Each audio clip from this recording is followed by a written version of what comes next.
नमस्कार, आप देख रहे हैं वीके न्यूज। मैं हूं सुनील राउत। वीके न्यूज ने बिहार की बात में आपको लगातार 2 महीने से अपडेट दिया और जो बताया वो रिजल्ट में परिलक्षित होता हुआ दिख रहा है। जी हां, बिहार में फिर एक बार एनडीए की सरकार। हमने कहा था कि नीतीश कुमार का काम, एनडीए का काम, भारतीय जनता पार्टी का काम और प्रधानमंत्री नरेंद्र मोदी के विजन पर बिहार भरोसा करेगा।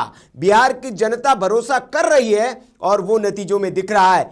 इतना ज्यादा भरोसा करेगा ये किसी ने नहीं सोचा होगा। 160 सीटों से ज्यादा पर जो रुझान है, अभी उन रुझानों में 160 से ज्यादा सीटों पर एनडीए ने बढ़त बना ली है और महागठबंधन फिसलकर 75 सीटों के आसपास जो है लुढ़क कर रह गया है। तो इस हिसाब से अगर हम देखें पिछले बार के आंकड़ों से तो 35 से ज्यादा सीटों का जो है वो नुकसान महागठबंधन को जो है होता हुआ दिख रहा है। लेकिन सबसे बड़ा सवाल कि इस हार का विलन कौन है, किसके वजह से बिहार में महागठबंधन की हाल हुआ है।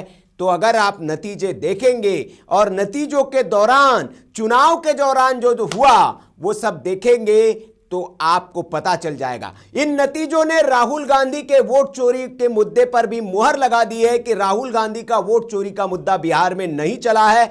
वोट चोरी के जो मुद्दे पर है बिहार की जनता राहुल गांधी के साथ, कांग्रेस पार्टी के साथ नहीं रही है। और इससे यह भी पता चल जाता है, कांग्रेस को यह समझ लेना चाहिए कि ये जो फर्जी का मुद्दा जो है ये कांग्रेस पार्टी उठा रही है, ये इसके साथ देश की जनता कनेक्ट नहीं कर पा रही है। आपकी बातों से जनता कनेक्ट नहीं कर पा रही है।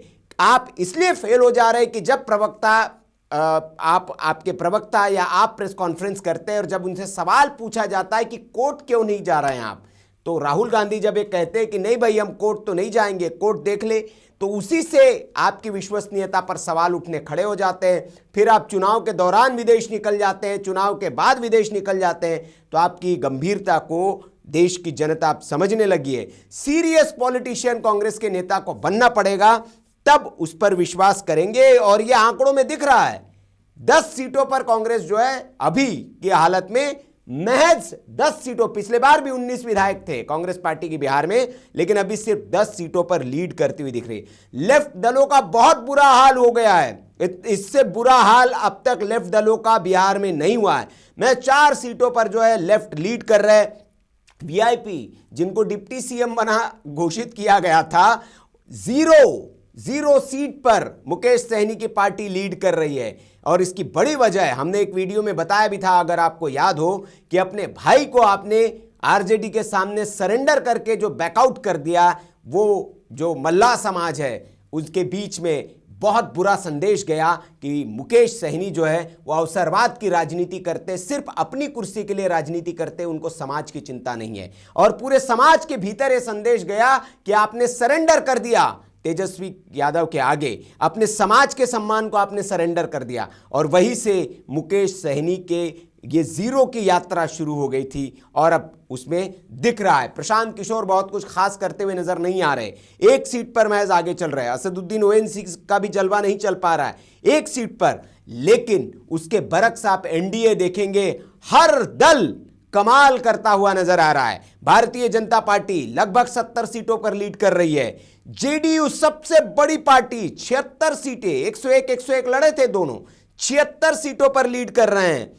17 एलजेपी रामविलास पासवान जो चिराग पासवान की पार्टी है, कमाल कर रही है। मुश्किल सीटें दी गई, मुश्किल सीटों पर लड़ाया गया, लेकिन 17 सीटों पर लीड कर रहे हैं। हम जीतन राम मांझी 6 सीटें मिली, 4 पर लीड कर रहे हैं। आरएलएम 6 सीटें मिली, 2 पर लीड कर रहे हैं। आरजेडी 56 पर लीड कर रही है।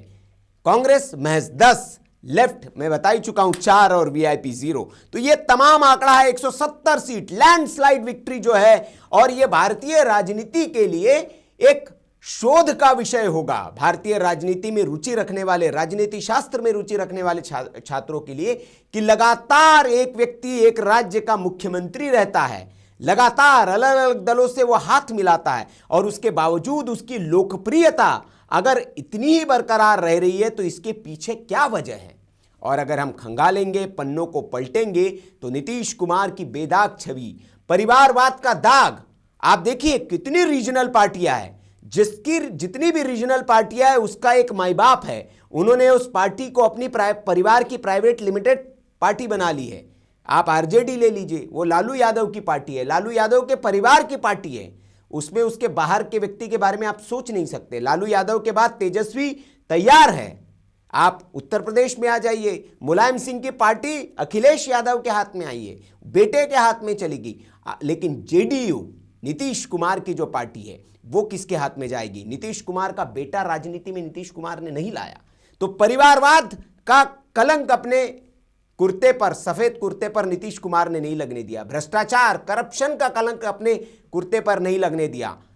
और सेक्युलर जो उनके पार्टी का नाम था, तो उसमें वो सेक्युलर बने रहे। मुसलमानों के लिए भी उन्होंने बिहार में बहुत काम किया। और ये जो नीतीश कुमार की छवि है, यही छवि है उन्हें अजेय बनाती है। इस दौर में जब उनके खिलाफ बहुत प्रचार किया गया, अपप्रचार किया गया कि नीतीश कुमार मानसिक तौर पर विक्षिप्त हो गए हैं, ठीक नहीं है, लेकिन नीतीश कुमार ने बिहार चुनाव के दौरान, बारिश के दौरान भी बाहर निकलकर प्रचार में जाकर अपने विरोधियों को जवाब दिया कि मैं एकदम संतुलित हूं और अभी भी अपने पार्टी के लिए प्रचार कर सकता हूं और अपने मतदाताओं के बीच जा सकता हूं। जबकि उसी दौरान हेलीकॉप्टर न उड़ने का बहाना बनाकर तेजस्वी यादव ने फोन पर एक सभा को संबोधित किया था। तो ये बिहार की जनता ने देखा और वो उसके नतीजे अब आपको यहां पर दिख रहे हैं। 172 सीटें, 170 सीटों से ज्यादा अभी का जो आंकड़ा है, 172 सीटों पर लीड कर रहा है एनडीए, 45 सीटें ज्यादा पिछले बार से। इतनी एंटी इनकम्बेंसी कहा जाता है कि इतने वर्ष जब आप काम कर लेते हो तो एंटी इनकम्बेंसी आपके खिलाफ हो जाती है। ये मिथ टूट गया। ये प्रो इनकम्बेंसी है या नीतीश कुमार की योजनाओं का जादू है। नरेंद्र मोदी और नीतीश कुमार जब दो भाई मिल गए, नरेंद्र मोदी ने भी कहा कि बिहार में आपके दो भाई हैं, और महिलाओं ने जिस तरह से बढ़ चढ़कर वोट किया, बंपर वोटिंग जो बिहार में हुई, तभी पता चल गया था कि बिहार इस बार कुछ अप्रत्याशित करने वाला है। और ये जो दिख रहा है, सारे सर्वे जो बता रहे थे उसके उलट ध्वस्त होते हुए दिख रहे रिकॉर्ड। और 170 से ज्यादा सीटों पर एनडीए की बढ़त, जेडीयू और बीजेपी दोनों 70 से ज्यादा पर लीड कर रहे हैं। तो ये बता रहा है कि जो एनडीए ने जो वहां पर एक रचना रची थी, जो पॉलिटिकल एक उन्होंने, अमित शाह ने जो एक चाणक्य नीति अपनी वहां लगाई, उसका परिणाम जो है वो दिख रहा है। जिस तरह से अमित शाह ने ग्राउंड पर संभाला, जो बागी थे उनको खुद जाके मनाया, और उसके नतीजे जो है परिलक्षित अब होते हुए दिख रहे हैं। तो ये शुरुआती अब रुझान तो नहीं, स्टेबल एक तरह से हो गए और ये तय हो गया है कि बिहार में एनडीए की सरकार होगी। अब बाजी पलट नहीं सकती है, अब उम्मीद नहीं है कि पलट जाए, क्योंकि 100 से ज्यादा सीटों की लीड जो है एनडीए ने बना ली है अपने महागठबंधन के मुकाबले।